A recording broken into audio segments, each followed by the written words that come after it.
People whispered about its strange lights glowing in the windows, shadows moving when no one lived there, and the cries of something inhuman echoing after midnight.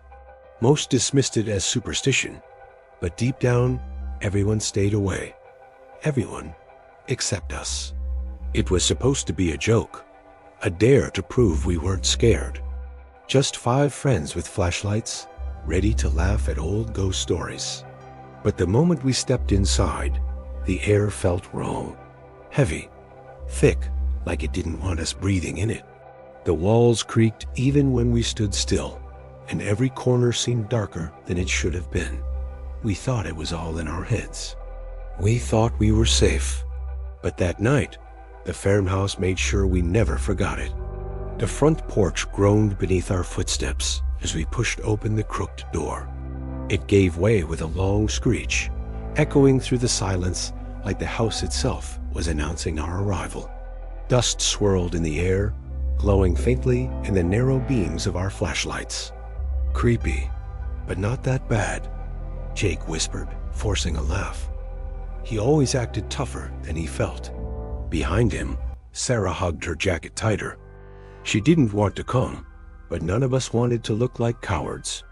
The living room looked frozen in time. Faded wallpaper peeled off in long strips.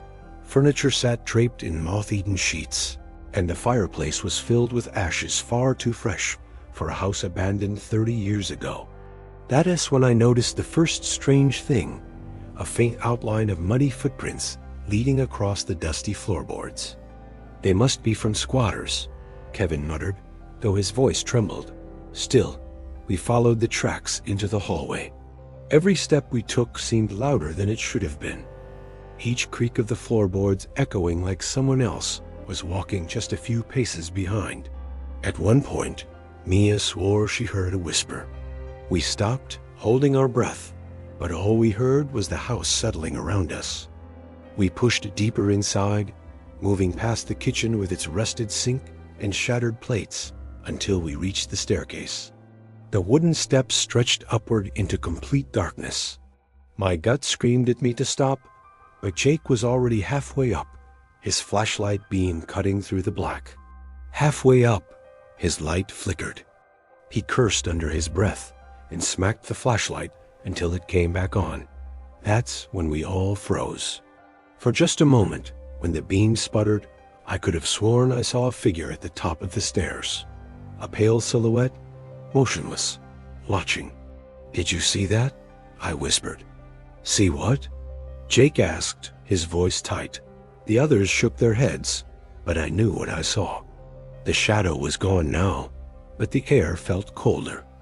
Much colder. We reached the second floor, the hallway stretching before us with doors on each side. Most were slightly ajar, like someone had left them in a hurry. The footprints ended here, disappearing into the dust.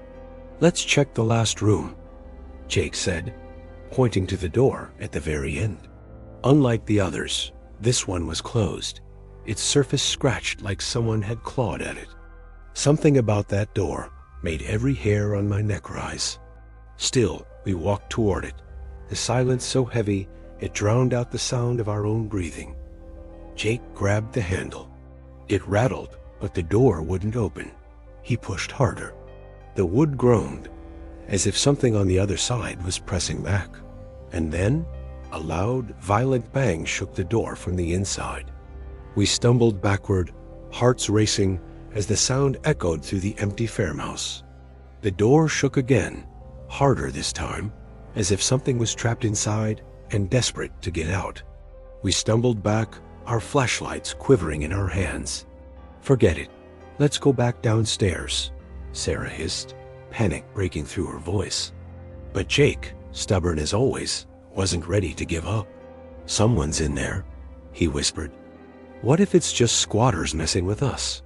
Before anyone could stop him, Jake pressed his ear to the wooden surface.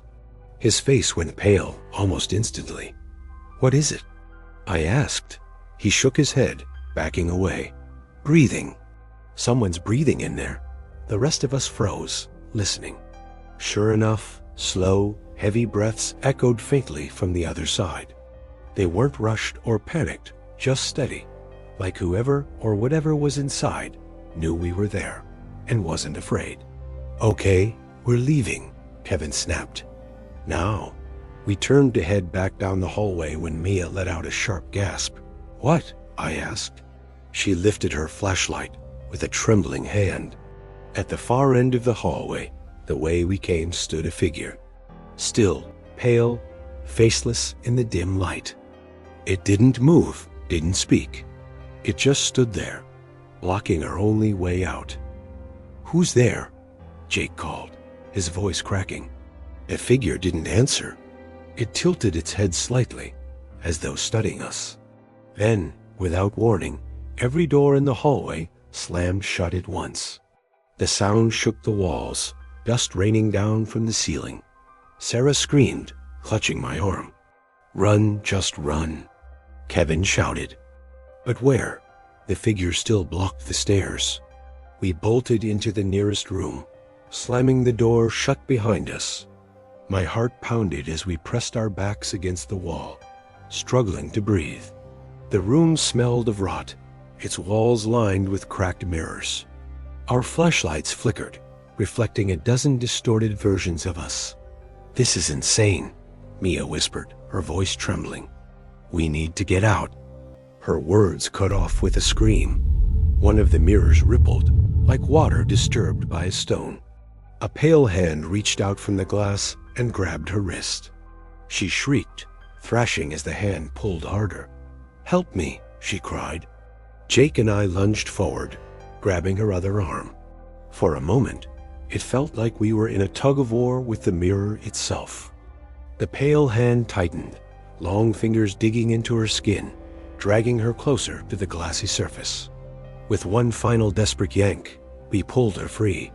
She stumbled back, sobbing, her wrist marked with deep red welts. The mirror stilled again, only our terrified reflection staring back. Before we could catch our breath, the sound returned, slow, heavy breathing. But this time, it wasn't coming from the hallway. It was coming from inside the room. We spun around, flashlights jerking wildly across the room. The breathing grew louder, filling every corner, yet nothing was there. The mirrors reflected only us, wide-eyed, trembling, desperate. "Where's it coming from?" Sarah whispered, her voice breaking. The sound shifted, circling us, as though something invisible prowled the room. Then, from the largest cracked mirror, a faint shadow began to take shape. It stretched taller, darker, until the outline of a figure stood within the glass, its head bent low, its arms too long for its body. "No," Mia whimpered, backing against the wall. The figure in the mirror lifted its head slowly, and though its face was nothing but hollow darkness, I felt its gaze cut straight through me. Then it moved. The shadow pressed forward, its body sliding halfway out of the mirror like it was crawling into our world. "Out! Get out now!" Kevin roared. We yanked the door open and bolted into the hallway, not daring to look back. My chest heaved as we sprinted, our footsteps pounding against the floorboards. But as we passed the stairwell, we froze. The pale figure we'd seen earlier was standing at the bottom of the stairs, waiting, still silent, still watching. "Trapped," Jake muttered. His voice cracked into a laugh that was more fear than humor. "We're trapped." "Then we keep moving," I said, forcing myself forward. "There has to be another way out." We stumbled through another hallway, this one narrower, the ceiling low and slanted. The smell of mold and rot grew stronger with every step, as if the house itself was rotting around us. At the end of the hall, we found another door. Without thinking, we shoved it open and hurried inside. The room was small, filled with old children's toys scattered across the floor. A cracked rocking horse swayed gently in the corner, though no one touched it. A doll with missing eyes sat propped on the bed, its head tilted toward us. "This place is wrong," Sarah muttered, hugging herself. "It doesn't want us here." Suddenly, the door slammed shut behind us. We rushed back, yanking the handle, but it wouldn't budge. The room grew colder, frost spreading across the windows. The toys began to move, wooden blocks tumbling, the rocking horse creaking faster, the eyeless doll sliding off the bed and hitting the floor with a dull thud.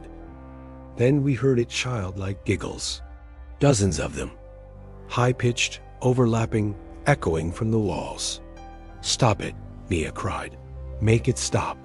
The giggles grew louder until they twisted into screams. Every toy in the room lifted into the air at once and crashed down violently. Shards of wood and porcelain flew across the floor.